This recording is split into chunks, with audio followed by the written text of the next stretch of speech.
நம் தேவனாகிய இயேசு கிறிஸ்துவினால் உங்களுக்கு கிருபையும் சமாதானமும் சந்தோஷமும் உண்டாவதாக. இன்னைக்கு பார்க்கவிருக்கிற வேத பகுதி ஏசாயா 59வது அதிகாரம் வசனம் 20. Isaiah chapter 59 verse 20. மீட்பர் சியோனுக்கும் யாக்கோபிலே மீறுதலை விட்டு திரும்புகிறவர்களுக்கும் வருவார் என்று கர்த்தர் சொல்லுகிறார். இந்த வார்த்தைகள் அந்த நாள்ல சிறைப்பட்டு போன இஸ்ரவேலருக்காக கொடுக்கப்பட்டது. அவங்களுக்காக கர்த்தர் மறுபடியுமாய் வருவார். அது எப்பொழுது? அவங்க தங்களுடைய மீறுதல்களை விட்டு திரும்பும் போதுன்னு சொல்றாரு. அப்படியாய் அவங்களுடைய மீறுதல்களை விட்டு திரும்பும் போது தேவன் அவர்களுக்கு இரக்கம் செய்கிறவராக இருப்பாருங்கிறத இந்த வசனத்துல தெளிவா சொல்லியிருக்காரு. இந்த அதிகாரத்துடைய துவக்கத்திலே எடுத்துட்டோம்னா, ரட்சிக்க கூடாத படிக்கு கர்த்தருடைய கை குறுகி போகவும் இல்லை, கேட்க கூடாத படிக்கு அவருடைய செவி மந்தமாகவும் இல்லை. உங்கள் அக்கிரமங்களே உங்களுக்கும் தேவனுக்கும் நடுவாக பிரிவினை உண்டாக்குகிறது, உங்கள் பாவங்களே அவர் உங்களுக்கு செவி கொடாத படிக்கு அவருடைய முகத்தை உங்களுக்கு மறைக்கிறதுன்னு சொல்லப்பட்டிருக்கு. அந்தபடியாக இஸ்ரவேலின் அக்கிரமங்களும் மீறுதல்களும் பாவங்களுமே அவங்களுக்கும் தேவனுக்கும் மத்தியில ஒரு தடுப்பு சுவராக எழும்புது. அந்நாட்கள்ல நீதியை தேடுகிறவனும் இல்ல, சத்தியத்தின்படி வழக்காடுகிறனும் இல்லைன்னு சொல்லப்பட்டிருக்கு. அது மாத்திரம் இல்ல, இந்த அதிகாரத்துலதான் சத்தியம் தள்ளுபடி ஆயிற்று, பொல்லாப்பை விட்டு விலகிறவன் கொள்ளையாகிறான், இதை கர்த்தர் பார்த்து நியாயமில்லை என்று வினமுள்ளவரானார்னு சொல்லி 15வது வசனத்துல குறிப்பிடப்பட்டிருக்கு.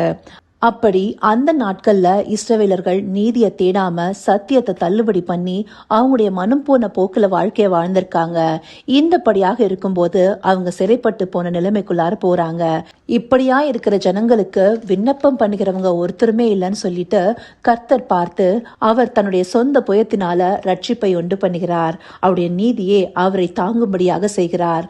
அப்படியாக நீதியுள்ள நியாயாதிபதியாகிய கர்த்தர் இஸ்ரவேலர்களுக்கு தம்முடைய ரட்சிப்பை காண்பிக்கிறார். இந்த நாட்கள்ல சியோனுக்காக மீட்பர் மறுபடியுமாக பல காரியங்களை செய்து கொண்டிருக்கிறாரு. இப்பவும் சத்தியத்தை விட்டு விலகி கட்டுக்கதைகளுக்கு செவி சாய்க்கிறவங்க அதிகமாயிட்டாங்க. ஆண்டவரை விட்டு வழி விலகி போகிறவங்களா விசுவாச பிள்ளைகளே மாறியிருக்காங்க. அப்படியா இருக்கும்போது அவங்க பாவ இருளுக்குள்ளார சிக்கி தவிக்கிறவங்களா இருக்காங்க. இந்தபடியா இருக்கிற ஜனங்களுக்கும் தேவன் தன்னுடைய புயத்தினால ரட்சிப்பை உண்டு பண்ணுகிறாரு. அவருடைய நாட்கள் சமீபமா இருக்கிற இந்த வேளையில அநேக தேவ பிள்ளைகளை எழுப்பி ஒவ்வொருத்தரையும் ரட்சிப்புக்குள்ளார கொண்டு வரதற்கு அவருடைய வார்த்தைகளை அனுப்புறாரு. அவர் நீதியுள்ளவராகவும் அன்புள்ள தேவனாகவும் நம்மை நோக்கி பார்க்கிறாரு. நாம இன்னைக்கு பார்த்த அந்த வசனத்துல சொல்லப்பட்டபடி மீட்பர் சியோனுக்கும் யாக்கோபிலே மீறுதலை விட்டு திரும்புகிறவர்களுக்கும் வருவார் என்று கர்த்தர் சொல்லுகிறார். அந்தபடியாக தேவ ஜனங்கள் மனம் திரும்பும் போது கர்த்தர் தாமே அவர்களுக்கு ரட்சிப்பை உண்டு பண்ணுவாருங்கிறத இந்த வார்த்தைகள் நமக்கு காண்பிக்குது. தேவனுடைய நாட்கள் சமீபமாகும் போது நாம அவரிடத்துல அதிகமாய் நெருங்கி கிட்டி சேர வேண்டியது அவசியமா இருக்கு. அவர் நமக்கு ஆவியை அருளி செய்திருக்கிறார். அந்த ஆவியானவர் தாமே நமக்குள்ளார மாற்றங்களை உண்டு பண்ணுவாரு. அவருக்கு ஒப்பு கொடுத்த வாழ்க்கைய நாம வாழ்வதற்கு பழகி கொண்டோம்னாலே தேவன் நமக்காக வருவார், நம்மை மீட்டு கொண்டு போவார், அவருடைய நித்திய ராஜ்யத்துல நம்மை சேர்த்து கொள்வார். இதை அறிந்து கொண்டு அவர் நமக்கு அருளி செய்த ஆவியானவர் மூலமாக சத்தியத்தை சரியாக பின்பற்றி தேவனை பற்றி கொள்கிற விசுவாசத்துல உறுதியா இருக்கும் போது தேவன் தாமே நமக்கு ரட்சிப்பாகவும் நாம் வந்தடையத்தக்க கண்மலையாகவும் நம்முடைய பாத்திரத்தின் பங்காகவும் நம்மை மீட்டுக் கொள்பவராகவும் வருவார்ங்கிறத இந்த வசனங்கள் மூலமா நமக்கு காண்பிக்கிறாரு. இதை நமக்கு காண்பித்த தேவனுக்கு நன்றி செலுத்துவோமா?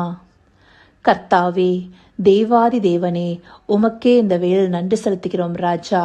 அப்பா, மீட்பர் சியோனுக்கும் யாக்கோபிலே மீறுதலை விட்டு திரும்புகிற அனைவருக்கும் வருவார் என்று சொல்லப்பட்ட வார்த்தைகளின்படி எங்களுடைய மனம் திரும்புதலை எதிர்பார்த்து தேவரீர் எங்களுக்கு அநேக காரியங்களை செய்து முடித்திருக்கீங்க தகப்பனே. எங்களுடைய அக்கிரமங்களையும் பாவங்களையும் பாராமல் உம்முடைய நீதியை எங்களுக்காக அனுப்பி உம்முடைய குமாரனை எங்களுக்காக ஒப்பு கொடுத்திருக்கீங்க தகப்பனே. அவர் மூலமாக நீங்க எங்களுக்கு உண்டு பண்ணியிருக்கிற மீட்பை நாங்கள் உணர்ந்து கொண்டு சத்தியத்திற்கு செவிசாய்க்கிறவர்களாய், சத்தியத்தின்படி நடக்கிறவர்களாய், சத்தியமே எங்களை விடுதலையாக்கும் என்று அறிந்தவர்களாய், உம்முடைய வார்த்தைகளை பின்பற்றுகிற ஜனமாய் எங்களை மாற்றி அருளுங்க தகப்பனே. நீர் எங்களுக்கு கொடுத்திருக்கிற ஆவியானவர் துணை கொண்டு உம்முடைய வார்த்தைகளின்படி வாழ எங்களுக்கு கிருபை பாராட்டுங்க ராஜா. அப்படியாய் நீங்க காண்பிக்கிற தயவிற்காய் நன்றி. சகலவித துதி மகிமை கனம் யாவும் ஒருவருக்கே செலுத்துகிறோம். இயேசு கிறிஸ்துவின் மூலமாய் வேண்டிக் கொள்கிறேன் பிதாவே. ஆமேன், ஆமேன்.